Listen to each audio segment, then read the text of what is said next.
When I first met Henry Barnes during our first semester at college, I had no idea that his mom, Marianne, would one day become such a complicated part of my life. Henry and I were close, we bonded quickly over music, old video games, and mutual distaste for 8 a.m. lectures. Our friendship felt natural and easy, the kind that made even the hardest days on campus feel a little lighter.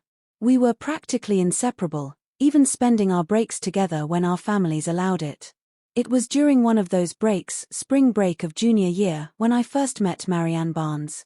Henry had invited me to spend the week at his place in upstate New York, away from the bustle of the city. His father had passed away a few years prior, so it was just him and his mom. I wasn't expecting much from the trip, maybe just a few days of rest, playing some music, and hanging around the house. What I didn't expect was how striking Marianne was, not in a flashy or artificial way, but with a kind of timeless grace and quiet strength that caught my attention instantly. She greeted me with a warm smile and one of the most heartfelt hugs I'd ever received. There was an elegance in the way she moved, a calm in her voice that made the entire house feel more peaceful.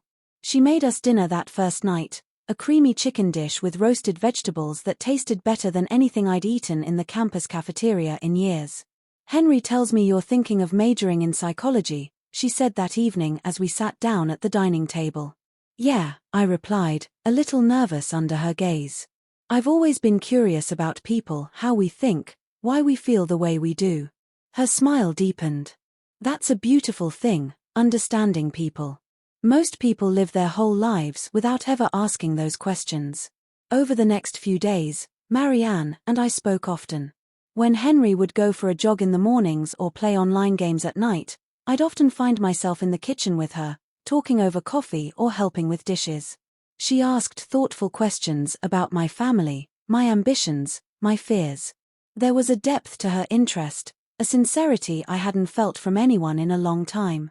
I found myself looking forward to those moments. She listened the way few people did, not with judgment or idle curiosity, but with genuine care. She told me stories about her youth, about her marriage, about how hard it was to raise Henry alone after her husband passed.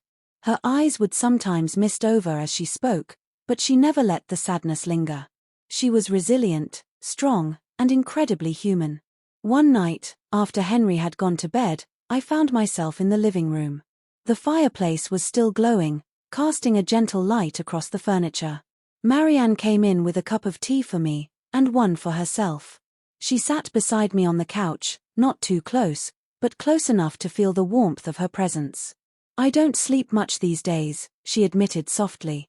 "The house feels too quiet sometimes." I nodded, unsure of what to say. "Do you ever think of moving? Maybe closer to the city?" She shook her head.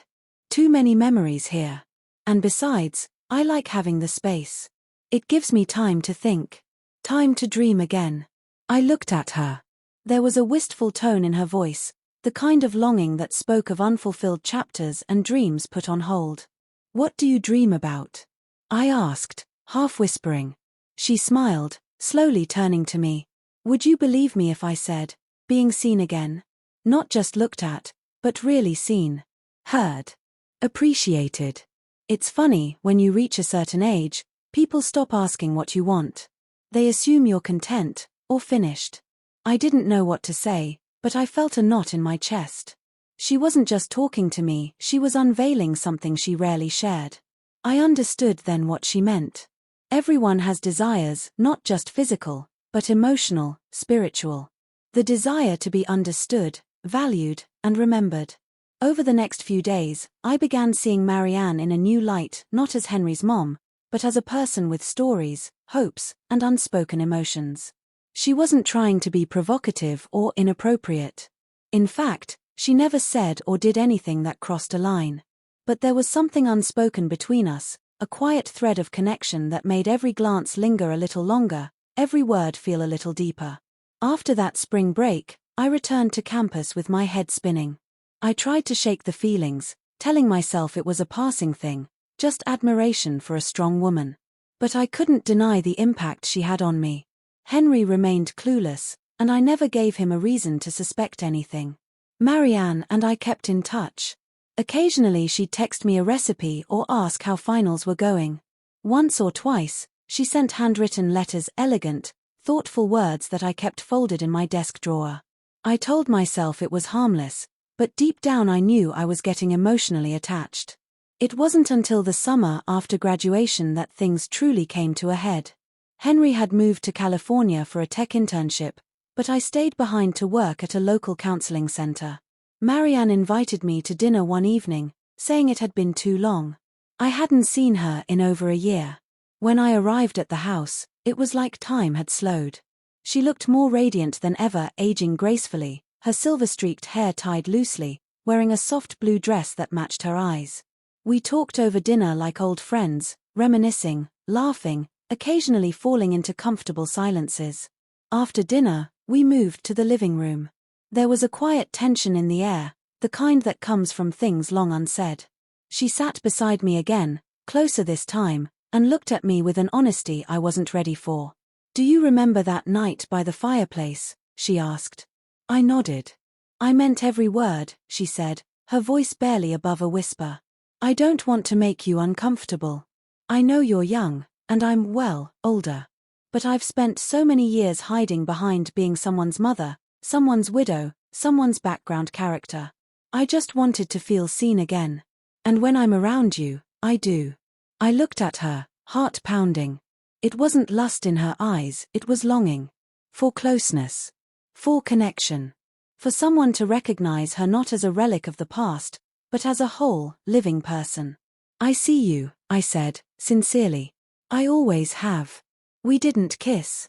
We didn't touch. We just sat there, holding each other's gaze, two souls quietly acknowledging something that maybe couldn't be fully acted on, but also couldn't be denied. In the weeks that followed, we continued to talk. We never crossed boundaries, but the emotional intimacy remained.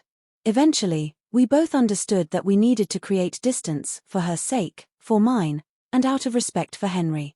Marianne met someone a year later. A widower from a neighboring town, kind and warm, someone who made her laugh again. She called me the day after their first date, her voice light and excited. I was happy for her, truly.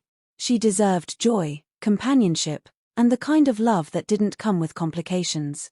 As for me, I carried that experience with me less as a love story, and more as a lesson. A lesson about empathy, about the unseen desires we all carry, and about the importance of recognizing the humanity in those we might overlook.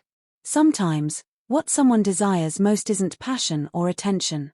Sometimes, it's simply to be heard. To be known. To be remembered not as a role, but as a person.